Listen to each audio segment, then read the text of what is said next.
Arriscar agora o meu molde no tecido e preciso dar essa dica para vocês dessas canetinhas que apagam. Se você ainda não tem essa caneta no seu ateliê, você precisa ter. Ela tem de algumas cores, tá? Mas normalmente eu pego ela no preto mesmo. E o risco que você fizer no tecido com ela, você consegue depois passando ferro aqui em cima, apaga 100%. Então é ótimo para fazer anotações, para realmente contornar os moldes, fazer, né, alguns pics assim que você precisa anotar no seu tecido, porque depois vai sair. Então não tem problema nenhum. É muito melhor do que giz, porque o giz acaba ficando um pouco no tecido e fica mais difícil de limpar a peça. Essa caneta aqui é incrível. Então, eu tô aqui com o meu molde, eu vou passar essa caneta em volta de todo esse desenho. Eu posso colocar alguns alfinetes aqui se eu quiser ter mais firmeza, mas eu vou fazendo assim, ó, segurando o molde e passando essa caneta. Que daí depois vai ficar bem marcadinho, ó, vocês conseguem ver? E daí, o que que acontece aqui, né? Eu planejei esse molde aqui sem margem de costura. Eu fui fazendo, né, a modelagem dele, então ele ainda está sem margem de costura. Então, quando eu for cortar, eu vou precisar pegar essa linha aqui e deixar um afastamento aqui de 1 centímetro para fora de todas essas linhas. No molde que eu vendo lá no meu site, eu já costumo deixar a opção lá com margem de costura. Daí fica ainda mais fácil para quem for cortar o molde direto no tecido. Então, quando eu falo em deixar margem de costura, é isso aqui que a gente faz. A gente vai precisar cortar com uma margem de mais ou menos 1 centímetro, tá? Algumas pessoas costumam deixar menos, algumas deixam um pouco mais, mas eu gosto de deixar 1 centímetro. E daí fica dessa forma, ó. Aqui tá o desenho que eu fiz, aqui tá a margem, que é exatamente onde a minha máquina vai passar para fazer as costuras que eu vou precisar fazer e ainda assim eu vou preservar o tamanho da modelagem que eu planejei, que tá aqui dessa linha para dentro. Se eu não deixar essa margem de costura e cortar diretamente nessa linha, a minha peça vai ficar pequena no final, porque ela vai reduzindo essas margens que a gente precisa para costurar e acaba que no final a peça fica menor do que a gente planejou. Olha que legal, eu tirei a minha parte da frente aqui, e essa parte da frente ela é aberta mesmo, tá? Porque ela não precisa ser fechada, até porque aqui a gente vai ter as amarrações de lacinho. E aqui a parte das costas eu poderia fazer com uma costura no meio, porque não teria problema nenhum, mas aqui deu certinho aqui, ó, nesse lado do tecido, que a dobra tá aqui, ó.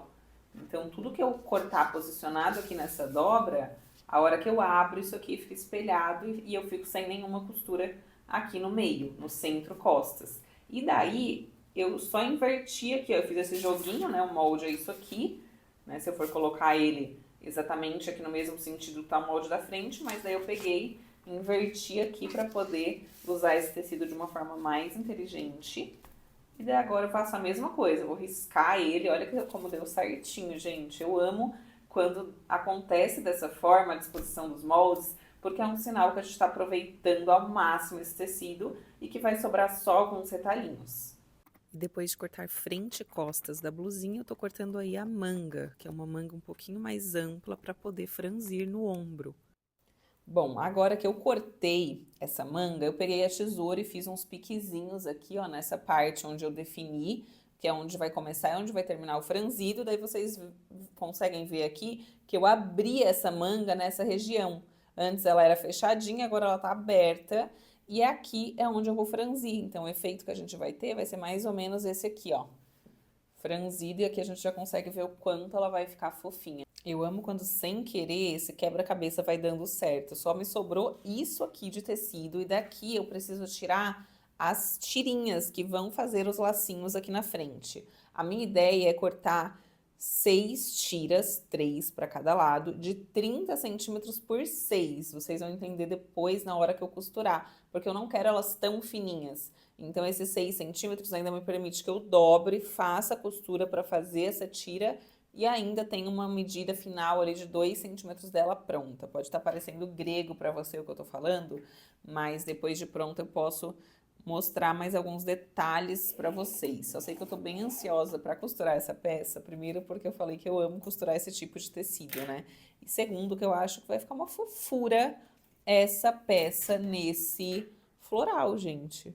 Sério, eu tô achando que vai ficar uma graça. Eu já tô imaginando, sabe como? com uma saia branca, midi, assim, mais retinha talvez, ou até um pouco mais de volume de tecido também vai ficar legal. Vai ficar uma carinha de verão europeu, gente, juro pra vocês. Se vocês ainda não estão conseguindo visualizar isso, por favor, vamos usar a imaginação aí, porque vocês vão ver que isso vai ficar incrível. Às vezes eu sei que muitas pessoas têm dificuldade, né, na hora de escolher tecido e conseguir visualizar a peça pronta, né, que realmente tem potencial, o tecido em si. E isso realmente é com o tempo, tá? A gente vai treinando o nosso olhar. Hoje em dia eu chego na loja, aí que tá o problema, porque eu vejo potencial em todos os tecidos. Porque eu realmente entendi que o que faz, né, a costura ficar bem feita é você entender de modelagem, é você ser criativa nas peças que você vai criar, acrescentando um detalhe ou outro. Então, o tecido, por si só, ele fica como simbólico, tá, do resultado final. Agora, como eu estou usando essa peça para teste de modelagem, eu estou criando o revel para essa peça aí no momento que eu estou cortando no tecido. Se você adquirir o seu molde via o meu site, você já vai ter esses desenhos todos prontos. Então, eu desenho todo esse revel nesse teste dessa peça piloto que eu estou fazendo, porque eu tive essa ideia de fazer um revel como acabamento para essa parte da frente e também da golinha do pescoço, né, das costas, que eu gosto muito desse acabamento em revel. Então, o que é o revel? É um pedacinho de tecido que vai ter o mesmo desenho aqui da parte principal da blusa, porém mais estreito, porque é só um acabamento que eu vou ter aqui para a parte interna da peça, tá? Ele não vai ficar aqui para fora da peça, ele vai ficar para dentro. E com isso eu vou ter um acabamento super bonito aqui.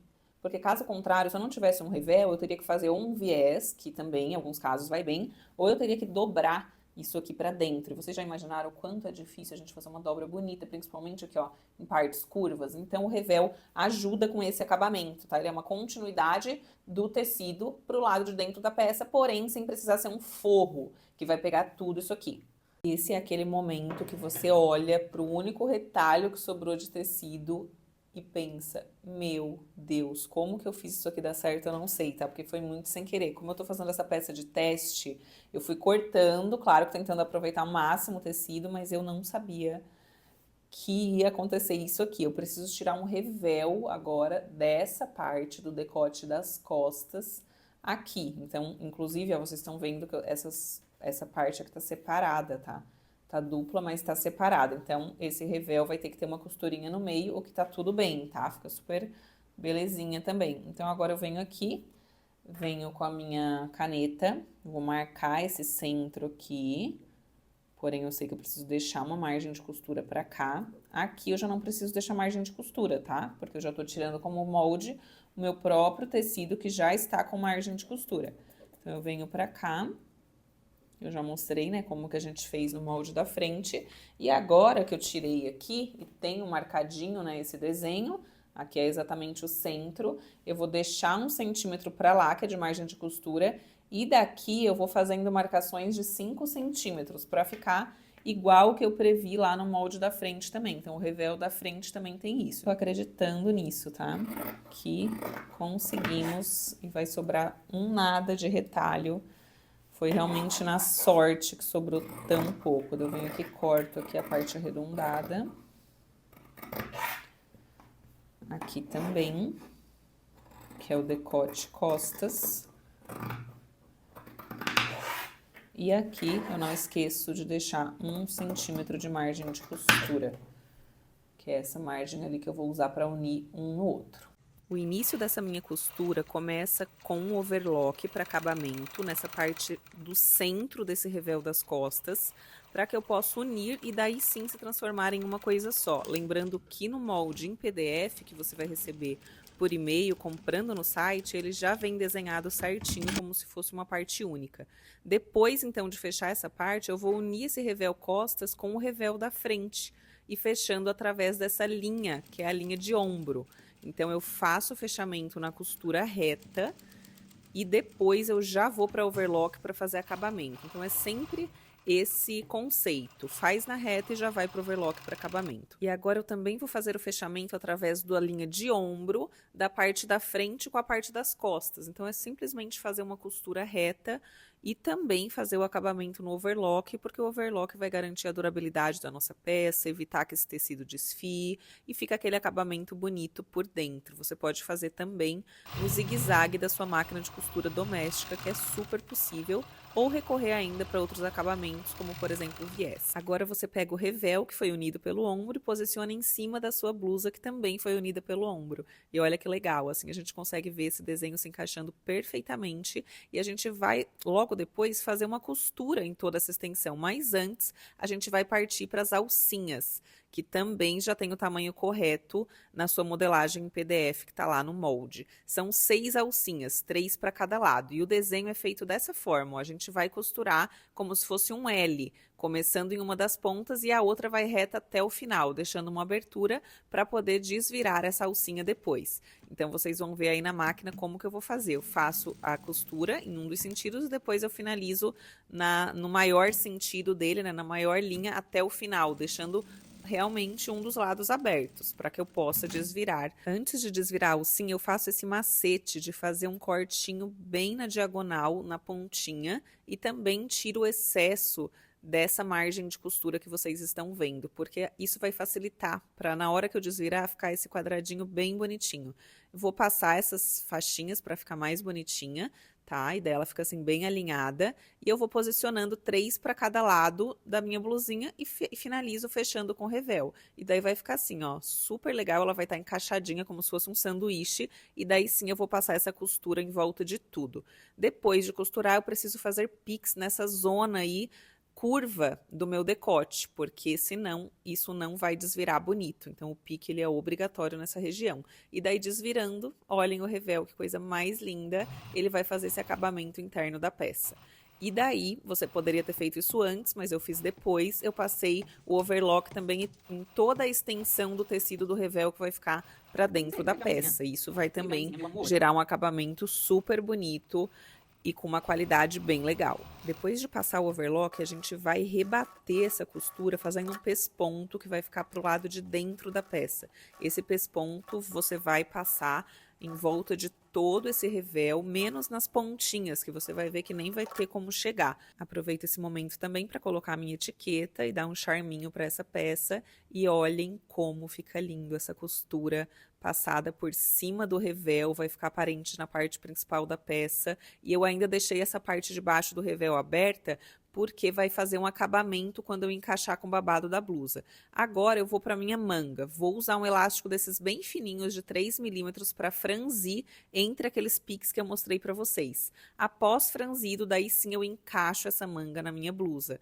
E sigo o mesmo processo de toda a peça, costura reta, na máquina reta e depois eu vou para o overlock para fazer acabamento. Eu sempre gosto de deixar vários alfinetes e vou tirando eles aos poucos, ou às vezes vou passando assim por cima mesmo. Tomem cuidado com isso, para eu ter mais segurança. O alfinete sempre ajuda a gente a ter mais segurança. Depois de passar o overlock, a gente vai ter então encerrado essa parte da cava. A cava vai estar toda na costura reta e no overlock, e daí vai ficar faltando a gente fechar a lateral da blusa junto com a lateral da manga. E olhem que fofura que ficou esse franzidinho no topo da manga. E a lateral você vai fechar como se fosse um L mesmo. E agora só uma explicação rapidinha para vocês, só para vocês entenderem. Essa blusa ela é toda franzida, né, daqui para baixo. Então eu fiz tudo por partes. Então primeiro eu cortei o babado que vai somente desse lado aqui da frente. E como que eu faço? Eu pego essa medida aqui e eu multiplico por 2. Então eu tenho um retângulo aqui que tem aquela medida lá vezes 2. Por quê? Porque ele vai franzir todo lá em cima até chegar naquele tamanho. Então vai ficar mais ou menos isso aqui. A mesma coisa desse lado. Eu tenho outro retângulo aqui que vai ser direcionado somente para esse lado. Ou seja, eu pego a minha medida daqui até aqui, multiplico por 2 e corto o retângulo, que tem que ter essa medida aqui duplicada aqui em cima. Porque daí eu vou franzir, franzir, franzir e vou ter esse babado aqui, ó, daqui para baixo. Então, essa é a lógica, tá? E a parte das costas, daí eu tenho um retângulo bem grandão, porque as costas daí eu consegui fazer um retângulo inteiro. Então, que é a mesma coisa, é a parte das costas vezes 2. E depois que eu faço o franzido naquelas partes que eu separei para o babado, eu uso esse elástico bem fininho para franzir. Existem vários métodos para isso, tá? Mas eu optei pelo elástico. Ele tá pronto para eu encaixar agora aqui na blusa. Então eu encaixo, depois eu posso arrancar esse elástico, que ele só me serve de guia pro franzido, e a gente já consegue visualizar aqui que é um formato mais ou menos de uma sainha, né? Que a gente vai colocar aqui na blusa. E olhem que fofura esse franzido junto à parte principal da blusa. E prestem atenção nesse acabamento interno do revel, que coisa mais linda que ficou. Fica perfeito, um acabamento lindo. Daí agora falta fazer esse acabamento final aí, dessa extensão do babado e a barrinha dele. E também eu termino de fechar o revel que ainda não estava preso à peça, porque eu deixei ele solto justamente para fazer o acabamento junto com o babado. Fecho também essa parte dessa extensão frontal da peça, que está bem no centro da peça, e uso essa dobrinha dupla para fazer o acabamento da barrinha. É super fácil. Esse tecido tricoline é super fácil de vincar, mas se você se sentir mais segura, pode passar com ferro também e colocar alguns alfinetes para fazer a costura reta.